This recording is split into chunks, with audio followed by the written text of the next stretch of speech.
All right, here's number two, just like I said. So, done with South America. Like I said, just running through real quick. When you hear their name or when you think of it, what pops into your head. So, with India, as far as the Indians, I would say you think of gurus, you think of the Taj Mahal, you think of their dancing, the red four dot, on the head. Some of you might even be thinking some of the stereotypes, like the 7-Eleven, clerk behind the thing, behind the counter. But there's Gandhi, very famous. The word pajama, for example, that's a word from India. They didn't even translate it, so the word pajama is actually an Indian word. But always big practitioners on mental enlightenment, and that sort of thing. So, real quick, that was India. All right, let's go to African Americans. When you think of them, if you think of African Americans or Africans, let's say Africans first. Historically speaking, you're going to think of like Zulus and warriors with their spears and their body shields and things like that, and all the animals running around, of course. Then you've got Egypt with the pyramids. You've got what are African Americans known for? What singing? They're singing, dancing, and sports. Pretty much. That's what you kind of think of when you think of Africans or African Americans. Let's go to Native Americans or Indians. You think of teepees, right? Um, cowboys and Indians. You see them fighting the cowboys. You think of someone excellent at horse riding, and they've always had a stereotype of having some kind of mystical bond with nature. And they've had some very famous, warriors and chiefs. You've got like crazy, crazy horse. You've got Sitting Bull, and you got Geronimo, who was really famous because he didn't want to get captured or tortured or even made an example of. So he rode his horse, saying his name off a cliff, and that's kind of where Geronimo comes from. So when you say Native Americans or Indians, what do you think of? So going back to Filipinos, when I say Filipinos, what do you think of? I know, I know, it's lacking. I can't think of anything. You can even say Mongolians, who their most famous thing that they're actually known for is Genghis Khan, our conqueror. But they also got their Mongolian barbecue, which is also very good. Check it out at your local mall. I don't know how authentic it is, but even they've got some Mongolians kind of kind of known out there because I don't see any Filipino like restaurants that are like nationwide. I've been from New York to the Bay Area down to Texas down to like St. Louis and that sort of thing, and I found a Mongolian like restaurant, a Mongolian barbecue. You know what I mean? But I can't find Filipino food. But I can find Chinese food. I might not be able to always find Thai and Vietnamese, but they're I don't know. It just seems like they have more. It's an easier way to find their information versus Filipinos, and I don't understand that.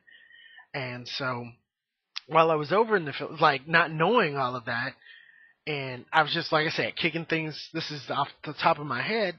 When I got over there, I wanted to know more. Like, what's up? Okay, I did know a couple of things. What I did know is about the Spaniards coming over there and the conquistadors conquering and renaming the Thousand Islands from whatever they were named to Filipinos because they were named after King Philip, so they don't even know their indigenous name.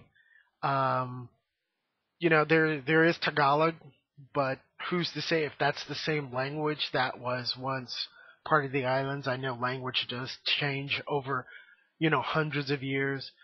So I knew that, and I also knew about the stick fighting. That's what most people call it. But there's also Kali, there's Arnis, and there's Eskrima. And then there's also Filipino knife fighting too. Very deadly technique. So I do know about the martial arts part of that. It's not until recently that we see more Filipinos, in the forefront, like Pacquiao, and there's another guy. Most people know him as Rufio from Hook, Peter Pan or whatever, but it's Dante Bosco. But he plays the voice of Prince Zuko in the Avatar. If you've ever watched Avatar: The Last Airbender, I kind of like it. It's real cool animation and that sort of thing. And then you've got the dude from Black Eyed Peas, and then I believe there was also like a Miss America or Miss Teen America. Somebody can correct me. That was also Filipino. She like won, and it's like the first one. So kind of getting out there, but still, while I was in the Philippines, I was trying to find out like what is your culture, and nobody could tell me anything. All I could find out, all that we ever did was eat. We ate every 3 to 4 hours. That was it. Every 3 to 4 hours. And that got old like really, really quick. I mean, and then it got to the point where, I at least probably gained 12 pounds easily eating from, Thanksgiving all the way to New Year's and coming back, man. That was just insane. And the portions are not small either, you know. And yes, I eat most of the food, but not all of the food. But then I just got tired. I just at that pace, It's different if I was like 27 and I still had my metabolism the way it was, and I was still cut. You know what I mean? I could probably eat that way, but nah. So my girl was getting upset, like, "Oh, you're offending my aunt, you're offending my uncle, you're offending my cousin, you're offending my parents." And then it's not that I wasn't eating, or if I didn't eat enough. I'm like, God damn. What the fuck, man? I can't keep eating like this. Just I just don't understand it. So I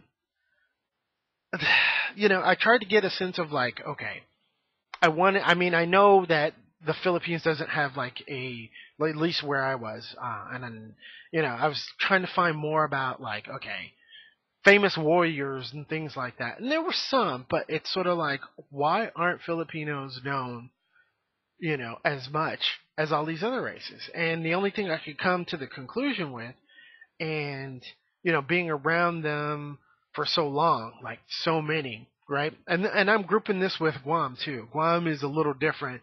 They're just a little bit more sophisticated. It's more like a city versus, like a town kind of thing. So the only thing I can think of is that when whoever's in power, Filipinos just kind of go with the flow. Filipinos are very safe. They don't take a lot of chances. They don't speak out about a lot of injustice. They just kind of go with the flow.